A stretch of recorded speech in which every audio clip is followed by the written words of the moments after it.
کہ چند دن پہلے یہ صدیاں گزر جانی ہیں، سال گزر جانے ہیں، علامہ ابراہیم صاحب کے صاحبزادے نے نہیں آنا، ہم تو آتے رہیں گے جب تک زندہ ہیں، اور وہ بچہ دوبارہ اس دنیا میں نہیں آئے گا۔ ہم ان کے لیے دعا کر سکتے ہیں، ان کے لیے دعا کر سکتے ہیں اللہ ان کو اچھا نعم البدل عطا فرمائے، مگر پتر موئے نہیں بھول دے عالماں پاویں ہو کے مرن فقیر۔ کہتے ہیں بیٹا تو کوئی فقیر ہو کے بھی مر جائے تو ماں باپ کو اس کا بھی دکھ نہیں ملتا، تو یہ تو بڑا قیمتی بچہ تھا۔ آخری اعتکاف خواہش پہ کیا کہ بابا اس دفعہ اعتکاف بیٹھ لینے دو، تو آئندہ میں آپ کو نہیں کہوں گا۔ تو معزز سامعین حضرات، اتنے کبار علماء کی موجودگی میں گفتگو کرنا میں باعث سعادت سمجھتا ہوں، باعث افتخار سمجھتا ہوں۔ جو اپنے بڑوں کی موجودگی کا فائدہ نہیں نہ اٹھاتا وہ دنا نہیں ہوتا۔ دنیا میں کسی نے بھی کامیابی بنا نقصان کے لینی ہے تو اپنے سے بڑے علماء سے محبت ادب کا رشتہ جوڑ لے۔ جب انسان ادب کا رشتہ جوڑ لیتا ہے نا تو مؤدب کسی کے دل میں گھر کر جاتا ہے، اور جب کوئی کسی کے دل میں گھر کر جاتا ہے تو وہ پھر اپنے دل کی باتیں اس سے شیئر کرتا ہے، جو اگلا کامیاب انسان ہوتا ہے۔ تو پھر کیا فائدہ ہوتا ہے کہ قصوری صاحب کی، سردار صاحب کی، ابراہیم صاحب کی عمر اگر 60 ہے، 50 ہے، 40 ہے، تو اس کا جو کامیابی میں نقصان ان کو ہوا ہے، جو ان کے دل میں بسا ہے، اس کو نہیں ہونے دیں گے کہ اس موقع پہ مجھے یہاں اس وجہ سے نقصان ہوا تھا، آپ اس جگہ پہ نہ جانا، اور وہ انسان اس جگہ کو بائی پاس کر کے ترقی کی منزل طے کر لے۔ بڑوں کے پاس بیٹھنے کا یہ فائدہ ہوتا ہے، بڑوں کے دلوں میں گھر کرنے کا یہ فائدہ ہوتا ہے کہ کتنی بھی سینئر آدمی ہو اس کی باتیں زیادہ سننی چاہیے، اور اس کی باتوں کو اپنے دل کی میموری کارڈ میں جگہ دینی چاہیے، کیونکہ اس نے وہ باتیں دنیا سے نقصان اٹھا کر سیکھی ہیں، ٹھوکریں کھا کر سیکھی۔ موبائل جب کوئی لیتا ہے نا، کسی کو پتہ نہیں ہوتا کہ یہ کیسے چلانا، 8-10 دن اس کو چلاتا ہے، اس کو پتہ ہوتا میری اپنی چیز ہے، وہ چلانا شروع ہو جاتا ہے۔ گاڑی انسان نے سیکھنی ہو نا تو اپنی گاڑی پہ سیکھے۔ اپنی گاڑی پہ انسان 2 دن میں 1 دن میں گاڑی چلانا سیکھ جائے گا، کسی کی گاڑی پہ بیٹھے گا اس کو ڈر رہے گا لگ نہ جائے، خوف زدہ رہے گا۔ اس کا مطلب ہے کہ جس نے سیکھنا ہے وہ محدثین کو پڑھے۔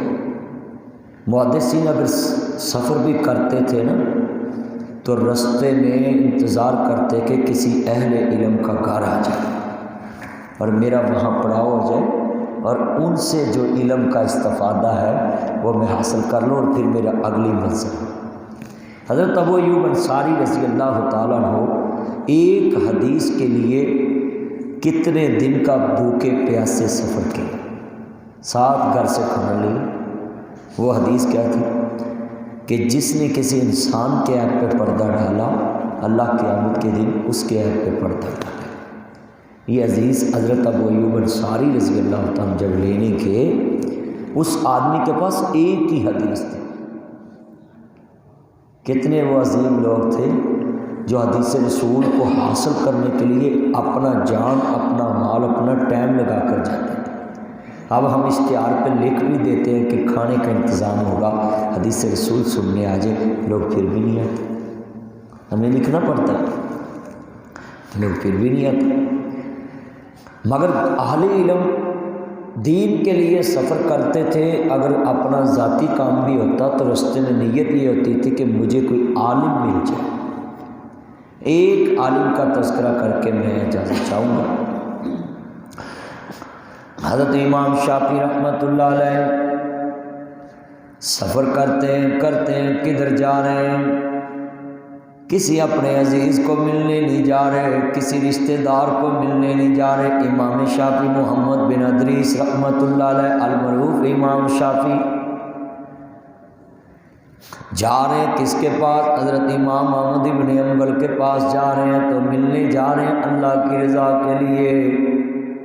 جب جاتے ہیں حضرت امام شافعی تو رستے میں ان کی جیب کٹ جاتی ہے، پاکٹ سے سارے پیسے نکل جاتے ہیں۔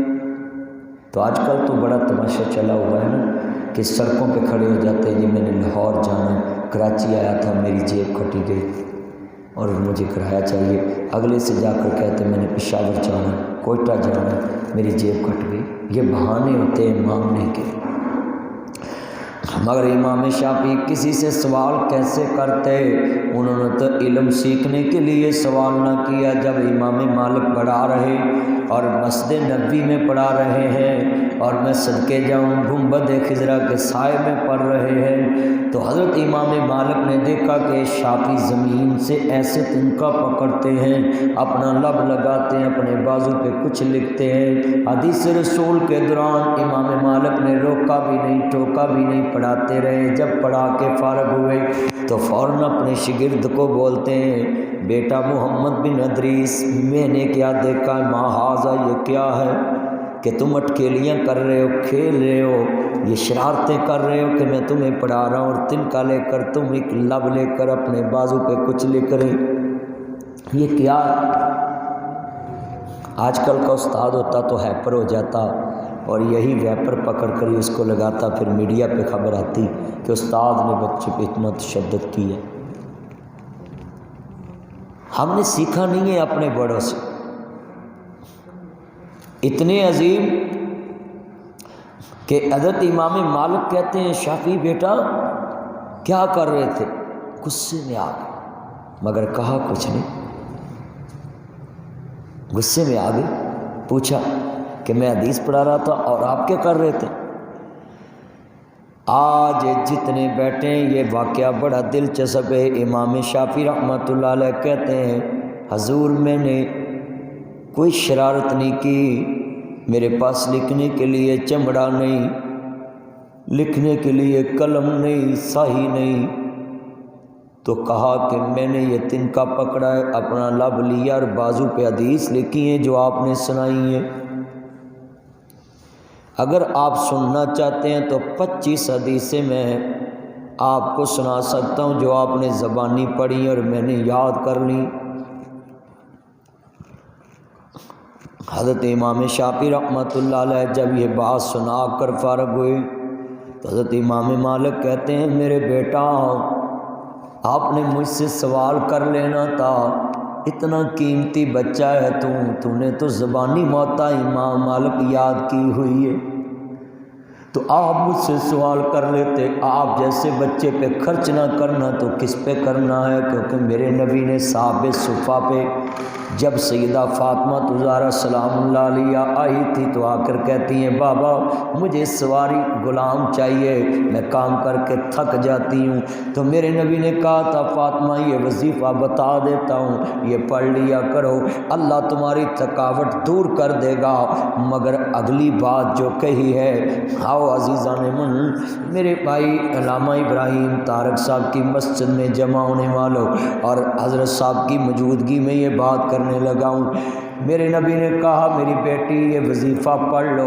بابا یہ غلام کس کے لیے رکھے ہیں؟ کاش یہ مدارس کی انتظامیہ تک یہ حدیث پہنچ جائے، جو مدارس کے کرونا کے دنوں میں کہتے ہیں کہ بس بھی ہمارا بجٹ ختم ہو گیا ہے تو کلاسیں اگلے سال شروع کریں گے، ہمارے پاس اساتذہ کی تنخواہوں کے لیے بجٹ نہیں ہے۔ یہ ان کے لیے واقعہ ہے، یہ کتنا عظیم واقعہ ہے۔ کہنے لگی بابا مجھے غلام چاہیے، تو میرے نبی نے کہا میری بیٹی یہ غلام کس کے لیے رکھے ہیں۔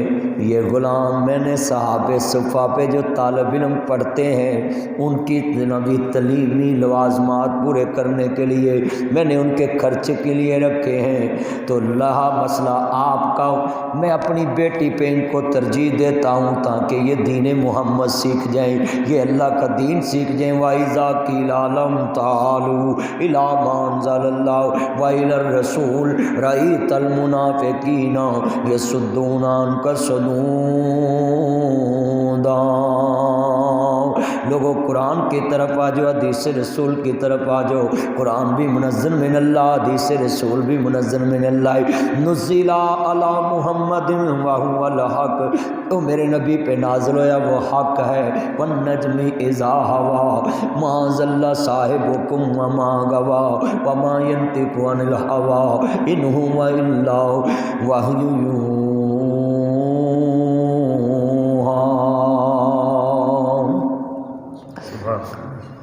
دین حنیف جو سیکھنے آئے ہیں، میں ان کے لیے یہ غلام رکھے ہیں۔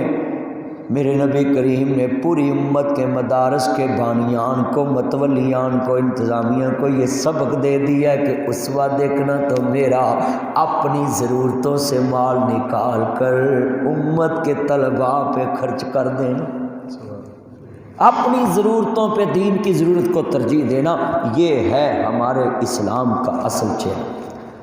ہم کیا کرتے ہیں جی، بجٹ پورا نہیں رمضان میں ہوا تو کیا کریں، سازہ 2 ماہ صبر کر لیں۔ کبھی کسی نے نہیں کہا کہ چلو میں اپنے گھر کی ایک چیز بیچتا ہوں وہ سنت پوری ہو جائے۔ مصطفیٰ نے اپنی بیٹی کو خالی موڑ دیا ہے مگر دین کے طلباء پہ خرچ کرنا پسند کیا، اور بیٹی بھی وہ جس کو دل کا ٹکڑا کہا، جس کے آنسو بولنے کی طاقت رکھتے ہیں۔ بیٹی زبان سے نہیں بولتی، آنسو نکالے تو اپنے بابے کا دل چھین لیتی ہے۔ خزانہ تو کوئی چیز ہی نہیں، بیٹی کا تو ایک آنسو آ جائے ماں باپ کی نیند اٹھ جاتی ہے، اور بیٹی آنسو سے سب کچھ بتا دیتی ہے کہ بابا تیری پری اس گھر میں سخی نہیں ہے، اس کے آنسو زبان رکھتے ہیں۔ تو امام شافعی بیٹھے ہوئے، سامنے بیٹھے سبھی شاگرد، کہنے لگے یہ میرے بیٹا آپ نے مجھ سے سوال کر لینا تھا۔ کہتے شیخ صاحب میری ماما نے جب آپ کے پاس پڑھنے بھیجا مجھے تو دعا بھی دی تھی، اللہ میرا شافی یتیم ضرور ہے مگر میں دعا کرتی اس کو کسی کا محتاج نہ کرنا۔ تو میں نے جب سے حدیث رسول پڑھی کہ حضور سوال کرنا پسند نہیں کرتے تھے، کبھی کسی چیز کا سوال نہیں کیا تھا، دسترخوان پہ بیٹھتے تھے نمک کا سوال نہیں کیا تھا، اگر نمک کا سوال کرتے تو پکانے والے کا دل ٹوٹ جاتا کہ سارا دن محنت کر کے کھانا پکایا تو ان کو نمک پسند نہیں آیا کہ میرا ڈالا ہوا نمک پورا نہیں ہے۔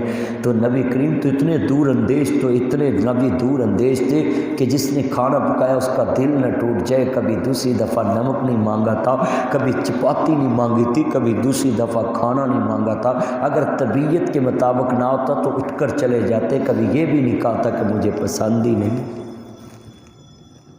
کتنے میرے مصطفیٰ کے دل میں لوگوں کے احساسات تھے، ہم نے تو گھروں میں اپنی وہ نبی کی سیرت اپنائی نہیں۔ سچائی چھپ نہیں سکتی بناوٹ کے اصولوں سے، خوشبو آ نہیں سکتی کبھی کاغذ کے پھولوں سے۔ زبان سے کہہ بھی دیا لا الہ تو کیا حاصل، دل و نگاہ مسلم نہیں تو کچھ بھی نہیں۔ ہم کون ہیں کیا ہیں بخدا یاد نہیں، اپنے اسلاف کی کوئی ادا یاد نہیں۔ اگر یاد ہیں تو کافر کے ترانے ہیں یاد، اگر یاد ہیں تو کافر کے ترانے ہیں یاد، نہیں یاد تو مسجد کی صدا یاد نہیں۔ بنت حوا کو